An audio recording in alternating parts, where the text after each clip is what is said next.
Hey, it's Fort Worth Playboy. And my Playboys Bunny. Welcome to our podcast where we discuss pickup, game, relationships, And sex. Today's topic is girls do not like making decisions. We really don't. None.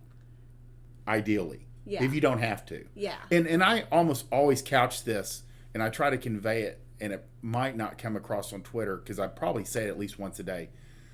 You know, if you want more success with women, you got to lead. You got to make the decisions. Because what I've realized doing a lot of consults is a lot of guys are waiting.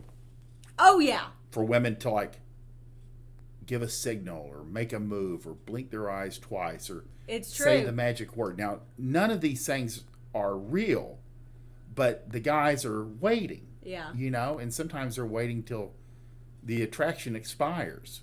The things that women want to make decisions about, her outfit that day, unless you have an idea about you want to see her in a specific something for a date or something, she wants to decide what decorations to put up in the house. She wants to decide what cute matching outfits that the family's going to wear for pictures for the Christmas cards this year.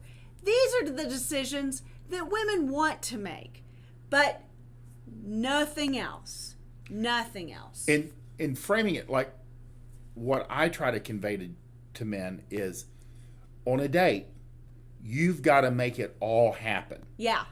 I mean, it's hard for me to believe, but I've heard it from guys that are telling the truth. They're like, I asked her what she wanted to do. Yeah. I asked her, and this is like first date stuff. She agreed to go out with me, and then I said, well, what do you want to do? Yeah. You're like, you have to have a plan. You've got to know where you're going to go. Yeah. You got to make some reservations, or you got to know that the venue will work, and then you've got to make it happen. And you always just say, hey, I'm going to go do this. Would you like to go along? Yes. And you have the plan, and plan all the way to the end. Plan all the way to where you're going, what you're doing, how to get her back to your place, and put her in an Uber home, or where's her car. Right. So the more you plan, the better it will be. The less you'll have to think about, even to the point where you can focus in on enjoying yourself and talking to her and not worrying about oh shit, where's parking? Right. Which exactly. is the most common thing. Then you get your car towed. So the more you plan, the better the experience is for everyone. And that's where you start. And once you see that, and she says, well, what are we doing? It doesn't matter. You just tell her what she's going to wear. You just say, hey, we're going to go to a buddy's place that's in the neighborhood. That little black dress will work. It just works wherever you're at. Yeah. And that's what she wants to know. She doesn't want to actually know what you're doing. No. And she doesn't care. She just wants to know what to wear. Yeah. And God help you if you say, well, anything that you're comfortable in, and she's in jeans and a top, and you take her to a high-end restaurant, she's going to be pissed. God. And it happens. It happens all the time. But that's where you start, especially in this game that we talk about. And then the more planning you do, the better the more decisions you take away from her or don't make her make, the better off everyone is. Exactly. And the longer I've been doing this, the more I realize that girls just don't. It fatigues them. It makes them uncomfortable. Where do you think that comes from? From the beginning, you're being raised, and if you're a mom, you already have people you're responsible for making decisions? So where it comes from a female standpoint is, it's if we have to work, then we're making decisions all the time there. If we have kids already, if we're single moms or divorced moms, we have decisions we have to make all the time there. It's not in our wheelhouse. It's not how we were created. We are not wired to be the decision makers of the household. We're not designed to be the head of household. And decision making is a head of household kind of position. So you're kind of designed to plug into a structure. Absolutely. We're designed to be a supporting character in your life. There you go.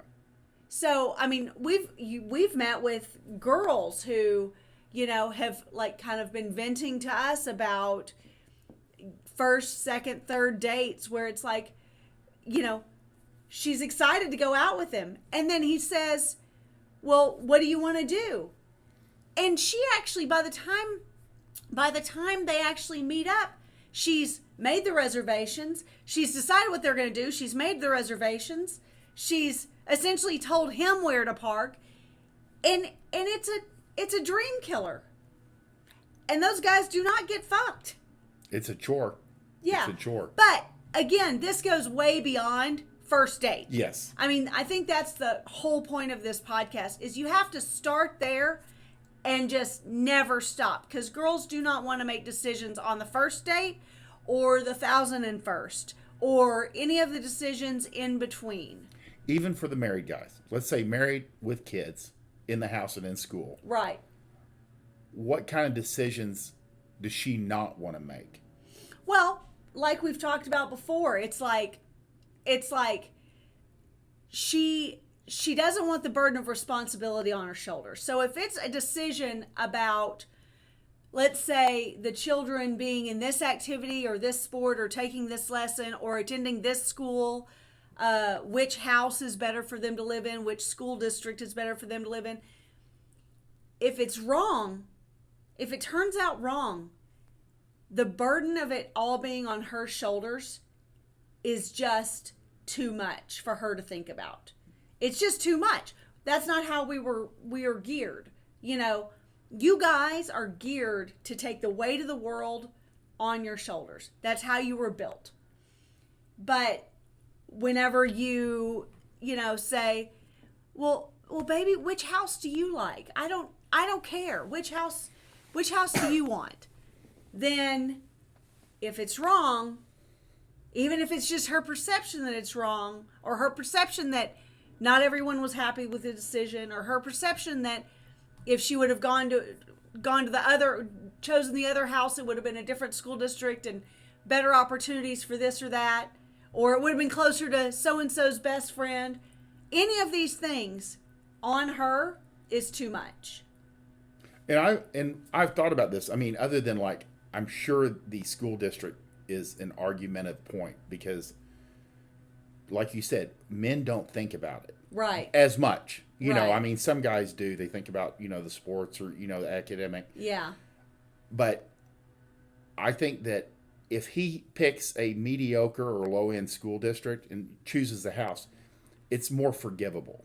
Right. You know what I mean? Even if she knows better, it's something that might get brought up one time in an argument. Right. But it's not something that, like, if he makes a mistake making a decision, in the big picture, it usually isn't held against him too badly. Right. As opposed to not making a decision at all. Yeah. Not making decisions are way less forgivable than making the wrong decision. Yeah. And a lot of this is how you grew up, or in the old school days. I mean, like, my dad was always at the next job or the next, military outpost. Yeah. And he had to pick the house. Yeah. And then he'd tell her, this is the address. This is where you send everything. Well, and that's how we were too. My father being a jewelry executive, he would be working his way up the corporate ladder. About 2 months before my mother and I would join him, he would go to the new location. He would get a house. He would decide on it. I mean, and he would live there. He usually lived there about 2 months while we kind of wrapped up ends in the old place and joined him. There was more adapting back in the day. You know, and I'd say even like 20 or 30 years ago, there was more adapting to what you had as opposed to everything being custom built for you. I think that's the big thing too, is we were a lot less, I think that people were a lot less picky about some of the amenities and things of that nature. I mean, we always had nice homes. Yeah. He did a fine job of picking them out, but it is kind of interesting. But whenever you get good at leading from the front end, it just becomes second nature. If it's not already second nature for you, if you weren't raised in a way where your father was a strong leader of the household, maybe it's not as second nature because maybe you haven't seen it in action. Maybe, though, you could kind of look to a grandfather, an uncle, maybe a strong coach that you had in high school that you really he became kind of a mentor, but you need to have those examples so that you can truly be a leader of men, a leader of your family, a leader of even the girl you're fucking tonight that you're meeting up with on a first date. It all matters. But guys, so often when we talk to them, it sounds like it just is too much work to think about having to lead all the time. And that's how they behave about it. It's just kind of nuts. I haven't gotten that, just maybe because they don't they won't give me that vibe. Oh my goodness. It's like, I don't want it. That's a second job for me. I've already got a job. There's a lot of that. And I'm just like. And things actually tend to run smoother. And, again, it's a habit. Yeah. It's a habit. How can it get fucked? It can get fucked up. One guy did ask me, and it was very point blank. He's like, what if she won't follow my lead? Right. You can either move her to like fuck buddy status, because it shouldn't become, if you're already married, that's not good. Right. That's not my realm. But you can move her to fuck buddy status, not really friends with benefits, because then you got to be friends with her. But either that or get rid of her. Yeah. Because you can't go forward with her. No. You guys can have fun together in a very limited amount where you don't have to make a lot of decisions for both of you. Exactly. You know what I mean? And there's some girls, for either through their personality, their nature, their character, the way they were raised, aren't easy to lead, and that's not your problem. That's their problem. Yeah. You don't want to make it your problem. And I will say, to be very, very, very, very clear, we understand that there are cultures, there are parts of the world, and we have listeners and viewers around the globe. Yes. So make no mistake, we understand that there are some matriarchal belief systems out there that don't fall into this same kind of realm. Where those are in the cultural areas where those reside, the whole universe has been built around that culture, and it works. It's a culture, it's a belief system, it's a structure that works. We've seen it work. We know people who are in these so make no mistake, don't misunderstand that if you are living in a matriarchal society, that fighting against it is going to be a good thing. If you feel the pull to fight against it, then you should probably remove yourself from that region and literally come to the States or go somewhere where this kind of belief system is more common. Yeah. Yeah. 99.9% of our advice is for American people, American raised Americans, and usually in the city. Yeah. Absolutely. And that's a good point, because everything in the social contract, in the matriarchal, supports that system. Yeah. So it works. Yeah. And there's nothing that supports any system. You have to create your own system in the U.S. Yeah. There's very little that supports it. And we truly do know families that live under that social contract, and it truly does work. So we are not shitting on that. It's generations old. Yeah, absolutely. You know it if we're talking, Yeah. And if you're not part of it too. Yeah, absolutely. You know which side your bread's buttered on. So at the end of the day, my book, Basic Training 1 and 2, covers this. What do you have that leads in the bedroom? Because that's a huge... Oh, absolutely. I would say a great book for that is The Female Orgasm, because my book, The Female Orgasm, which is my 4th in the Fuck Like a Porn Star series, is all about you really understanding what creates orgasm for women, what helps maximize them, and how that benefits you. This is not about you kowtowing down to the girl in front of you. It's about you leading in the bedroom and out of the bedroom. Perfect.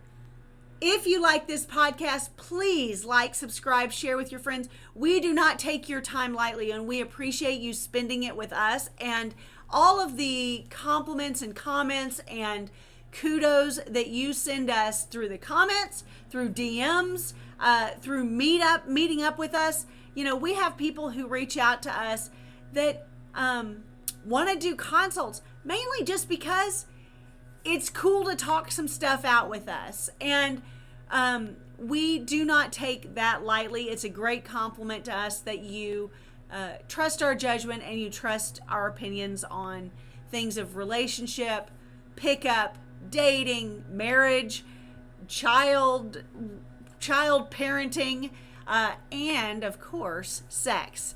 Thank you for joining us. We want you to win. Bye.